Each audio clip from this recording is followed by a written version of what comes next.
Good evening बच्चों, good evening. आज हम लोग पढ़ते हैं 10th क्लास फिजिक्स का पहला चैप्टर का तीसरा पार्ट पढ़ने जा रहे हैं। दो पार्ट पहले हम बना दिए हैं ना, पहला दूसरा पार्ट। अगर आप वीडियो नहीं देखे हैं तो पहले जाकर वीडियो देखिए और तीसरा पार्ट को समझते हैं। देखिए, पहला पार्ट में आपको हम पढ़ाए थे प्रकाश क्या है ना, प्रकाश प्रदीप्त पदार्थ क्या है, अपरदीप्त वस्तु क्या है, इस सब के बारे में पढ़ाए थे। फिर पढ़ाए थे आपको मतलब प्रवर्तन क्या होता है, प्रकाश का प्रवर्तन क्या होता है। कल आपको पढ़ाए थे या पिछले वीडियो में आपको बताया था कि प्रकाश का प्रवर्तन का नियम के बारे में पढ़ा, जिसमें नियम बताए थे आपतित किरण, प्रवर्तित किरण और आपतन बिंदु को अभिलंब, तीनों का तीनों एक ही सतह पे होता है। पहला नियम बताते हैं और दूसरा नियम आपको बताता है आपतन कोण प्रवर्तन कोण के बराबर होता है। अगर वीडियो नहीं देखे तो पहले जाकर वीडियो देखिए तो फिर आपको समझ में आएगा। तीसरा पार्ट हम बना रहे हैं फिजिक्स का 10th क्लास फिजिक्स का पहला चैप्टर का तीसरा पार्ट है, ठीक है, जिसका नाम है, आज का टॉपिक है प्रतिबिंब के बारे में, जिसको इंग्लिश में इमेज कहते हैं। क्या कहते हैं? तो इमेज, मतलब दर्पण से परावर्तन के बाद कैसे कैसे इमेज बनता है, इसके बारे में हम लोग समझते हैं, ठीक है। तो सबसे पहला ही बात है क्या सर, इमेज के बारे में। इसमें बहुत सारा ऑब्जेक्टिव क्वेश्चन पूछता है, इसलिए इसको अच्छे से समझिएगा। देखिए ध्यान से, पहला क्वेश्चन बोला है क्या कि सर प्रतिबिंब होता क्या है। प्रतिबिंब क्या होता है?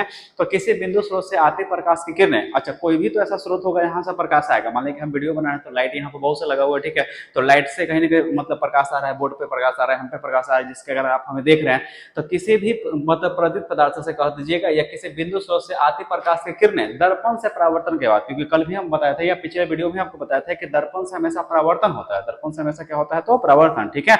लेकिन लेंस रहेगा तो लेंस में हमेशा अपवर्तन होगा। तो परावर्तन अपवर्तन, देखिए परावर्तन अपवर्तन में थोड़ा सा अंतर हम आपको बताए थे कि अगर प्रकाश अगर एंट्री कर जाए, अगर दर्पण में जा रहा है प्रकाश एंट्री कर जाता है, ठीक है, कोई पारदर्शक पदार्थ है उसमें एंट्री कर जाता है, तो इसे हम लोग कहते हैं अपवर्तन। लेकिन एंट्री ना करते से हम लोग बोलते हैं क्या? परावर्तन कहते हैं। क्या कहते हैं? तो परावर्तन कहते हैं। तो इतना याद रखिएगा कि लेंस में हमेशा अपवर्तन होता है, लेंस में हमेशा क्या होता है? अपवर्तन होता है। और इसमें समझिएगा दर्पण में हमेशा क्या होता है? तो परावर्तन। कारण क्या है सर? दर्पण का एक सिरा हमेशा कली मतलब रंजित रहता है या तो कलर किया हुआ रहता है, ठीक है। अगर आपको विश्वास नहीं है तो घर में तो आईना देखते ही होंगे, है ना। आप जब छोटे होंगे तो हमेशा आईना को बचपन में तोड़ फोड़ देते होंगे। जब तोड़ते होंगे आईना को कबाड़िएगा तो पीछे आपको दिखाई देगा सर, आईना का एक भाग कहीं ना कहीं पेंट किया हुआ रहता है। एक भाग क्या रहेगा? तो पेंट। अगर पेंट नहीं रहेगा तो प्रकाश इधर से उधर क्रॉस कर जाएगा, तो कहीं ना कहीं परावर्तन उसमें होने वाला नहीं, उसमें अपवर्तन हो जाएगा, ये बात होगा, ठीक है।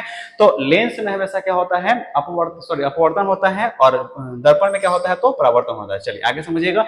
तो प्रतिबिंब होता क्या था? किसी बिंदु स्रोत से आती प्रकाश की किरणें दर्पण से परावर्तन के बाद जिस बिंदु पर मिलते हैं या मिलते हुए प्रतीत होते हैं उसे हम लोग क्या कहते हैं? उस बिंदु स्रोत को क्या कहेंगे? प्रतिबिंब। जैसे समझिएगा, अगर P बिंदु से प्रकाश आ रहा है का आया कहां पे? ओ बिंदु पर। यह क्या है? तो दर्पण है। यह क्या है? तो दर्पण है। इसका पिछला हिस्सा क्या हुआ? तो कलर किया हुआ, रंगा हुआ, ठीक है। तब P बिंदु से आया है, ओ बिंदु को पहुंचा और फिर से कहां पे जाकर पहुंच रहा था? Q बिंदु पर जाकर रुक जा रहा है, ठीक है। तो आया था P से और गया कहां? Q, यहाँ पे। तो इस वस्तु का समझिएगा ध्यान से, यहाँ से प्रकाश आया था और रास्ते में कोई वस्तु है, तो वस्तु का यहाँ बताइएगा परावर्तन होने के बाद मतलब इमेज कहाँ बना? यहाँ बना, ठीक है। तो यही लिखा गया है किसी बिंदु स्रोत से आते प्रकाश की किरणें दर्पण से परावर्तन के बाद, मतलब दर्पण से परावर्तन के बाद जिस बिंदु को मिलती हुई प्रतीत होती है वह बिंदु को क्या कहते हैं? तो उस बिंदु को कहते हैं प्रतिबिंब। क्या कहेंगे? तो प्रतिबिंब। बस यही है अंतर, समझिए ध्यान से फिर से। किसी बिंदु स्रोत से आती प्रकाश की किरणें दर्पण से परावर्तन के बाद जिस बिंदु पर, देखो यहाँ से प्रकाश निकला, यहाँ पे आया, दर्पण से परावर्तन हुआ, कहाँ पे आ गया? इस बिंदु पे आ गया। तो यहाँ आने पर देखिए जिस बिंदु पर मिलते हैं या मिलते हुए प्रतीत होती है उसे उस बिंदु स्रोत का क्या कहते हैं? प्रतिबिंब कहते हैं। अर्थात इसका इमेज कहाँ बना? तो यहाँ बन गया। इमेज कितने प्रकार के होते हैं? तो दो प्रकार के होते हैं। याद कर लीजिए, इमेज कितने प्रकार के होते हैं? तो दो प्रकार के। एक होता है सर वास्तविक प्रतिबिंब, एक होता है आभासी। आभासी का एक और नाम होता है, उसे काल्पनिक भी कहते हैं। क्या कहते हैं? काल्पनिक। एक होता है वास्तविक, एक होता है आभासी, या आभासी का एक और नाम क्या है? काल्पनिक। आप घर पे बोलिए, ठीक है, जितना बार बोलिएगा उतना ही कहीं ना कहीं रिवीजन आपको होगा। एग्जाम भी बहुत नजदीक पहुंच गया, मात्र 3-4 महीना ही बाकी है और बार बार वीडियो को देखिए और बार बार कहीं ना कहीं पढ़ाई लिखाई कीजिए तो बहुत अच्छा बन जाएगा। फिजिक्स का पहला चैप्टर से भी क्वेश्चन ज्यादा पूछता है, इसका न्यूमेरिकल भी हम आपको करवा देंगे।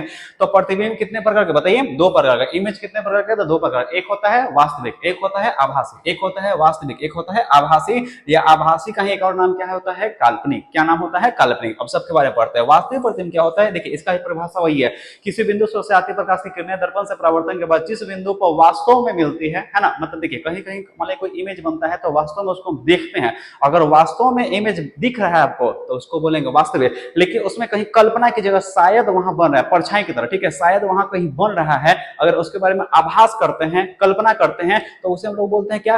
मतलब काल्पनिक कहते हैं। बस यही तो अंतर है।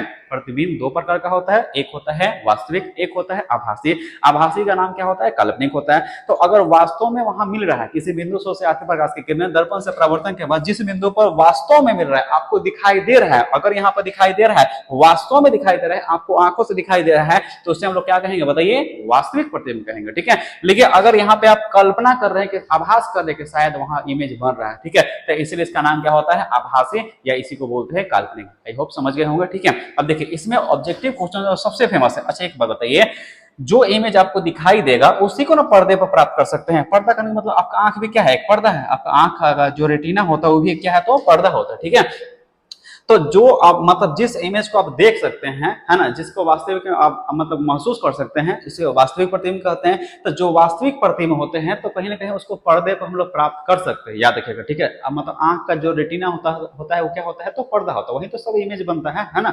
आगे देखिए, तो वास्तविक प्रतिबिंब को हमेशा पर्दे पर प्राप्त करते हैं। याद रखिएगा, इस ऑब्जेक्टिव में क्वेश्चन पूछता है, वास्तविक प्रतिबिंब को पर्दे पर प्राप्त हम लोग करते हैं। ठीक है, और वास्तविक प्रतिबिंब हमेशा वस्तु की अपेक्षा हमेशा उल्टा होता है। एक बात और याद रखना, ठीक है, देखो याद क्या करना है, वास्तविक प्रतिबिंब हमेशा उल्टा ही होता है, बस ये याद रखना। ठीक है, वास्तविक के साथ हमेशा कॉम्बिनेशन किसका होगा, उल्टा का। काल्पनिक के साथ या आभासी के साथ हमेशा होगा किसका, तो सीधा का। कभी भी काल्पनिक कहे या आभासी कहे तो उसका प्रतिबिंब हमेशा किससे रिलेटिव होता है, बताइए, सीधा से। और जब भी वास्तविक कहेगा तो उसका रिलेटिव किससे होगा, तो उल्टा से। किससे होगा, तो उल्टा से। अर्थात वास्तविक प्रतिबिंब को वस्तु की अपेक्षा हमेशा उल्टा होता है। जैसे अगर आप हमें अपने मोबाइलों में अगर देख रहे हैं, ठीक है, अगर आप मोबाइल में हमें देख रहे हैं तो कहीं ना कहीं जानते हैं, अगर मोबाइल में अगर हम दिखाई दे रहे हैं पढ़ाते हुए, तो आपकी आंखों पे, रेटिना पे मेरा प्रतिबिंब बन रहा है, वास्तव में बन रहा है, तब आप हमको देख रहे हैं। ठीक है, कोई बूढ़ा व्यक्ति को दिखाई, जिसको दिखाई नहीं देता है, महसूस कर लगता है फलाना है हो पढ़ाते, ऐसा होता है ना। ठीक है, तो ये सब चीज होता है, जिसको अगर मान के आप हमें देख रहे हैं, ठीक है, अपने मोबाइलों में देख रहे हैं, अगर देख रहे हैं तो आपके आंखों के रेटिना पे वास्तविक प्रतिबिंब बन रहा है, तब आप हमें देख रहे हैं। जिस व्यक्ति को नहीं दिखाई दे रहा है, वो सिर्फ सुन रहा है, तो वो आभास कर रहा है, ये बात हो गया। ठीक है, अगर आप वास्तव में हमें देख रहे हैं तो आपके आंखों के रेटिना पर उसमें प्रतिबिंब कैसा बनता है, तो वास्तविक और उल्टा बनता है। अगर कोई चीज उल्टा बनता है तब आपको सीधा दिखाई देगा, है ना। अर्थात इसका मतलब क्या है, तो अगर आप हमें देख रहे हैं तो आपकी आंखों में जो रेटिना है उस पर प्रतिबिंब कैसा बन रहा है, तो वास्तविक बन रहा है, इसलिए वास्तव में हम दिखाई भी दे रहे हैं। और कैसा बन रहा है, उल्टा बन रहा है। कैसा बन रहा है, तो उल्टा, इसलिए आप हमको सीधा देख रहे हैं। उल्टा बनेगा तो सीधा दिखाई देगा, उल्टा बनेगा तो सीधा दिखाई देगा। ठीक है, तो वास्तविक का कॉम्बिनेशन किसके साथ, हमेशा उल्टा के साथ। वास्तविक कॉम्बिनेशन किसके साथ, तो उल्टा के साथ। याद रहेगा कि सर वास्तविक प्रतिबिंब जो होते हैं हमेशा उल्टे होते हैं। ठीक है, और वास्तविक प्रतिबिंब जो होते हैं उसको पर्दे पर हम लोग प्राप्त कर सकते हैं। जो उल्टा होगा, जो वास्तविक होगा, उसे हम लोग पर्दे पर कहीं ना कहीं हम लोग प्राप्त कर सकते हैं। पहला पॉइंट खत्म हो गया। आभासी प्रतिबिंब ये भी समझ आएगा, जिसको आभास कर सकते हैं, तो जैसे इसका उल्टा है, अगर वास्तविक प्रतिबिंब को पर्दे पर प्राप्त कर सकते हैं तो आभासी प्रतिबिंब को पर्दे पर प्राप्त नहीं कर सकते। सबसे पहला पॉइंट हो गया।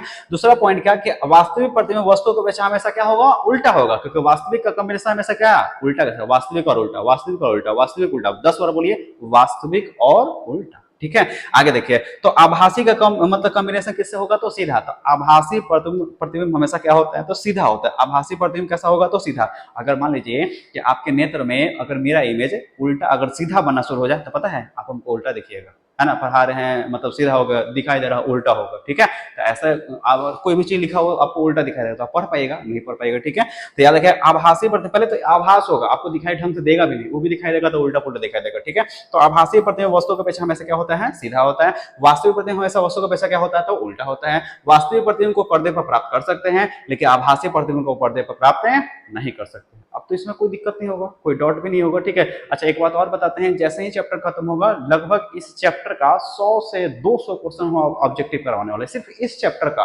तो हर एक चैप्टर का अगर ऑब्जेक्टिव ऐसा करवाएंगे तो बहुत अच्छे बन जाएगा। ठीक है, हर एक सब्जेक्ट को पढ़ाएंगे धीरे धीरे से। कल से हो सके तो कल से बायोलॉजी भी स्टार्ट कर देंगे। आपको बताएंगे कैसे एकदम इमेज के अनुसार आपको बताएंगे, 3D वीडियो दिखा दिखा कर आपको बताएंगे कि कौन सा शरीर का कौन सा अंग क्या होता है, ग्रासनी क्या है, ग्रासनी कहाँ है, अमाशय कहाँ है, मतलब अमाशय का तीन भाग होता है। इस सब के बारे में आपको हम पढ़ाएंगे। चलिए आगे देखिए, बताते हैं।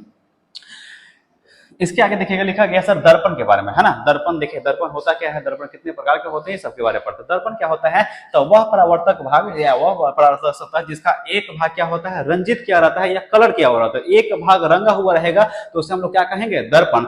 अगर मान लीजिए ये शीशा ऐसे है, इसका एक को भाग रंगा हुआ नहीं, तो इधर से प्रकाश आएगा तो इधर से पार ना कर जाएगा, है ना। तो प्रकाश पर पार कर जाएगा तो थोड़े दर्पण हो गया। जिसका एक भाग पेंट कर दिए तो वह भाग क्या कहलाएगा, वह क्या कहलाएगा, तो दर्पण। जिसका एक भाग कलर किया हुआ रहे, रंजित किया हुआ रहे, ठीक है, उसे हम लोग क्या कहते हैं, दर्पण। समझ में आ गया होगा, दर्पण किसे कहते हैं, तो वह परावर्तक सतह जिसका एक भाग क्या रहता है, तो कलर किया हुआ है, कभी अंदर का भाग कलर रहेगा, कभी बाहर का।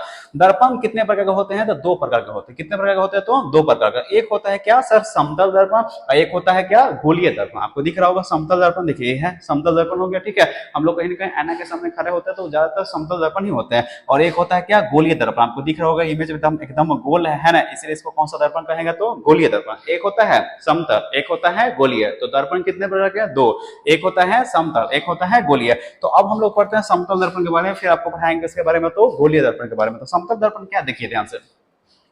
तो समतल दर्पण के बारे में समझिएगा सर, एक तो समतल होगा, ऊपर से एक भाग कलर किया हुआ रहेगा, ये बात हो गया। इसके विशेषता बता देंगे तो आपको कहीं ना कहीं इसका परिभाषा भी समझ में आ जाएगा। सबसे पहले बात क्या है कि सर समतल दर्पण का विशेषता पूछता है, 2 नंबर का क्वेश्चन पूछता है, एकदम याद कर लीजिएगा, लिख लीजिएगा नोट्स में, ठीक है। तो समतल दर्पण द्वारा बने प्रतिबिंबों की निम्नलिखित विशेषता है। पहला विशेषता क्या है कि प्रतिबिंब हमेशा दर्पण के पीछे बनते हैं। प्रतिबिंब हमेशा कहां बनते हैं, तो दर्पण से पीछे बनते हैं। प्रतिबिंब हमेशा कहां बनेगा, तो दर्पण से पीछे बनेगा, पहला पॉइंट हो गया। दूसरा पॉइंट क्या हो गया, पहला पॉइंट है प्रतिबिंब दर्पण से हमेशा पीछे बनता है, ये पॉइंट हो गया। दूसरा क्या कि प्रतिबिंब का आकार वस्तु के आकार बराबर होता है। देखिए इस व्यक्ति को समझिए ध्यान से, अगर इस व्यक्ति को देखा जाए तो अगर आप इधर हैं, यहाँ पे खड़े हैं, और इसका एकदम जितना हाइट आपका है उतना ही हाइट देखिए इसका भी दिख रहा है ना, एकदम सेम सेम हाइट है। अर्थात यहाँ लिखा गया प्रतिबिंब का आकार वस्तु का आकार क्या होता है, बराबर। यह आप हैं इसलिए आप वस्तु कहलाएं, और ये आपका इमेज बन गया इसलिए आप क्या कहलाएगा, तो प्रतिबिंब कहलाएगा। क्या कहलाएगा, तो प्रतिबिंब।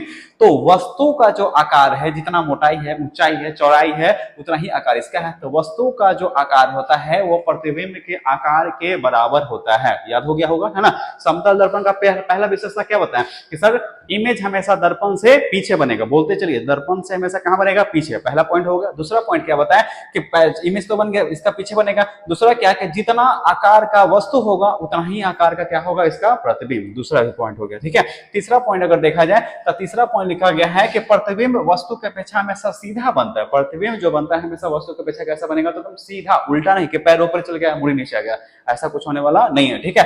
तो प्रतिबिंब वस्तु के अपेक्षा हमेशा कैसा होता है, तो सीधा होता है। अगला क्या है कि प्रतिबिंब पार्श्विक रूप से उल्टा होता है। अच्छा, पार्श्विक क्या होता है, बस थोड़ा सा रुक जाइए, इस स्लाइड को खत्म करते हैं, हम आपको बताएंगे। पार्श्विक इतने अच्छे ढंग से बता देंगे कि एकदम कभी भूलिएगा जीवन में, ठीक है। तो बस याद कर लीजिए कि प्रतिबिंब वास्तविक मतलब पार्श्विक रूप से क्या होता है, उल्टा होता है। पार्श्विक थोड़ा सा बता देते हैं, पार्श्विक कहने का मतलब क्या है। अगर आप आईना के सामने खड़ा होइएगा तो आप देखिएगा आईना में, अगर आप दाहिना हाथ उठाइएगा ना तो आपको लगेगा बावां हाथ उठ रहा है, ठीक है। आप बावां हाथ उठाइएगा तो लगेगा दाहिना हाथ उठ रहा है, ठीक है। इसी को कहते हैं पार्श्विक विस्थापन, मतलब बाएं को दाएं, दाएं से बाएं, ठीक है। यह होता है क्या, पार्श्विक विस्थापन। तो प्रतिबिंब हमेशा क्या होता है, पार्श्विक रूप से उल्टा होता है। जैसे देखिए आपको दिख रहा होगा कि सर इस इमेज में कि बीचों बीच में क्या लगा हुआ, मिरर लगा हुआ। बीचों बीच में क्या है, तो मिरर है। अगर बीचों बीच में अगर मिरर है तो इस लड़का का आपको दाहिना हाथ आपको दिख रहा है। कौन सा हाथ दिख रहा है, दाहिना। देखिए इस मिरर में देखिए तो मिरर में आपको दिख रहा है इसका बामा हाथ दिख रहा है ना।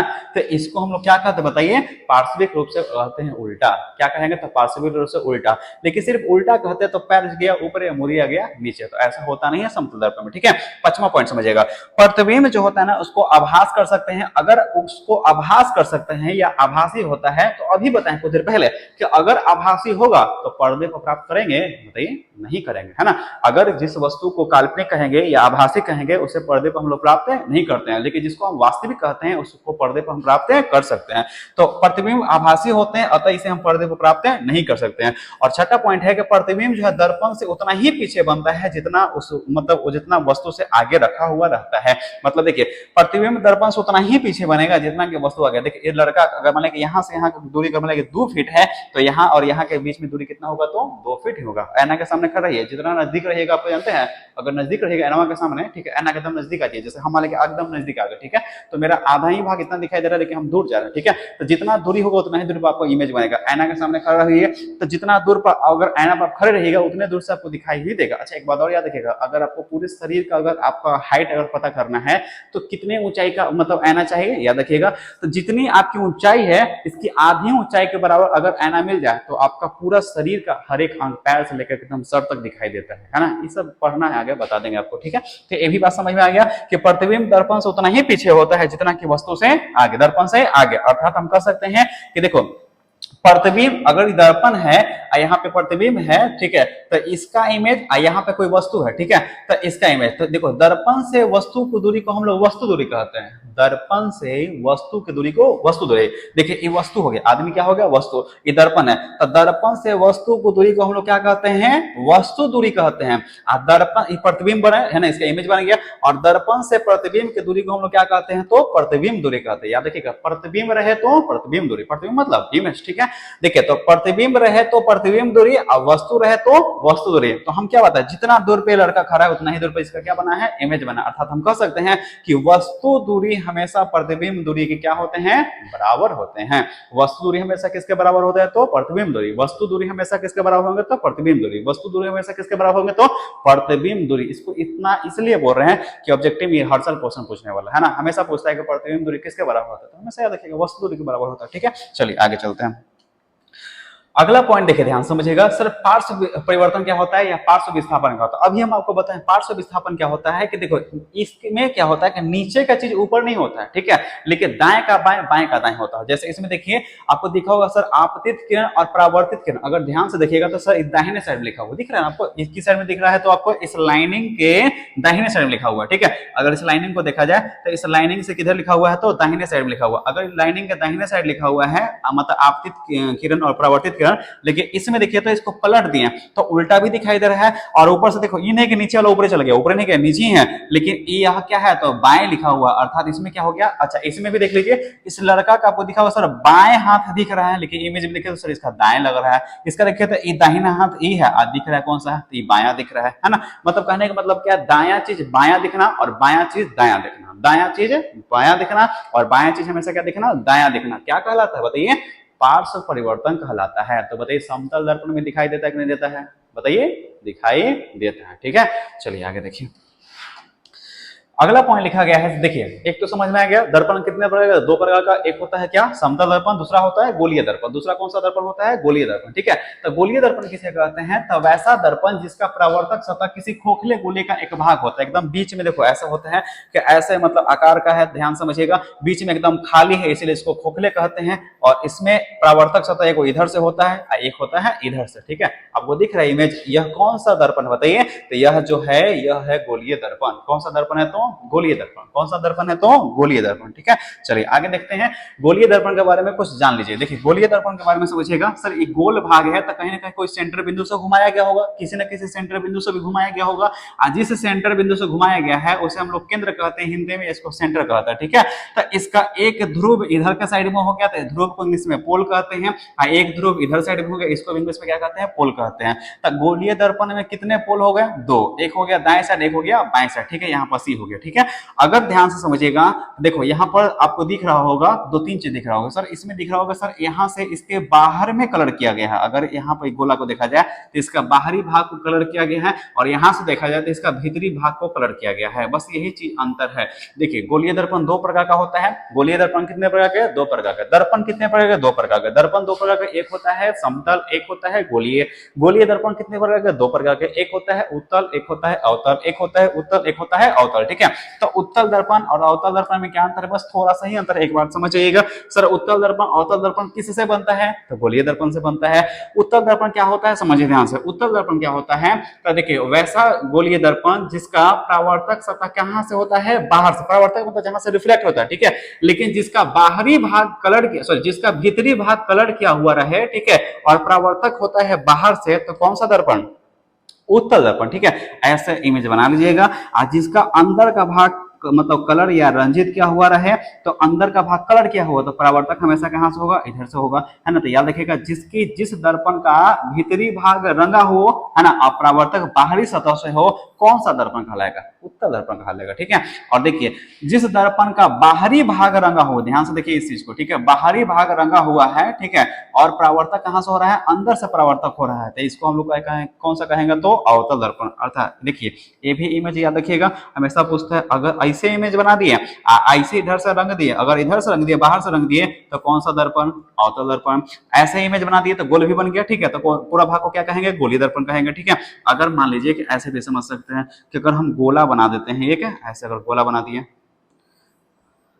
ठीक है। तो इसका बाहरी भाग को ऐसा अगर हम रंग दिए, ये भाग रंग गया, इसका भीतर का भाग हम रंग दिए, ठीक है। तो पहले तो एक गोलीय दर्पण है, लेकिन अगर इसमें से हम अगर हटा दें, इस भाग को हटा दें, यहाँ से इस भाग को हटा दें, ठीक है। तो अब बताइए इसमें दो दर्पण बन गए, एक बन गया कौन सा, तो बताइए, तो एक बन गया अवतल दर्पण, एक कौन सा बन गया, तो उत्तल दर्पण। तो जिस दर्पण का बाहरी भाग कलर किया हुआ रहे और परावर्तक अंदर से हो, कौन सा दर्पण, अवतल दर्पण। जिस दर्पण का अंदर का भाग क्या रहेगा, कलर किया हुआ रहे, परावर्तक कहाँ से हो, बाहर से हो, कौन सा दर्पण, तो उत्तल दर्पण। दोनों में तो कोई दिक्कत नहीं होना चाहिए, है ना। चलिए देखिए यहाँ पे कुछ बात बताया गया, देखिए ध्यान से, यह भी क्या है, एक तो गोलीय दर्पण, यह भी क्या है, तो गोलीय दर्पण, क्या है, तो गोलीय दर्पण, ठीक है। और किसी न किसी सेंटर बिंदु से घुमाया गया होगा, इसलिए इसको हम वक्रता केंद्र कहते हैं। क्या कहते हैं, वक्रता केंद्र कहते हैं। इसमें दो ध्रुव इसमें भी है, एक ध्रुव यहाँ पे है और एक ध्रुव यहाँ है, तो एक पोल इधर हो गया, एक पोल इधर हो गया। यह पोल अवतल दर्पण के लिए कोई बाहरी भाग रंगा हुआ, ठीक है, यह अवतल दर्पण हो गया, यह उत्तल हो गया। तो यह पोल किसके लिए होगा, उत्तल दर्पण हो गया। लेकिन दोनों ध्रुव को मिलाने वाला और सेंटर बिंदु मिलाने वाला रेखा एक रेखा होता है, और इस रेखा को हम लोग कहते हैं प्रधान अक्ष कहते हैं, या मुख्य अक्ष भी कहते हैं। याद रखिएगा, दोनों ध्रुव को मिलाने वाला और सेंटर को मिलाने वाला एक रेखा होता है, जिसे हम लोग क्या कहते हैं, प्रधान अक्ष कहते हैं या मुख्य अक्ष कहते हैं। अच्छा चलिए, एक क्वेश्चन है, बताइएगा एक क्वेश्चन क्या है कि अगर हम ऐसे इमेज बना दिए, ठीक है, इसका बाहर का भाग अगर हम रंग दिए, ठीक है, तो बताइए इसका परावर्तक सतह किधर से होगा, तो अंदर का बाहर का भाग रंगा गया, तो परावर्तक कहां से होगा, अंदर से होगा, सिंपल सा बात है, ठीक है।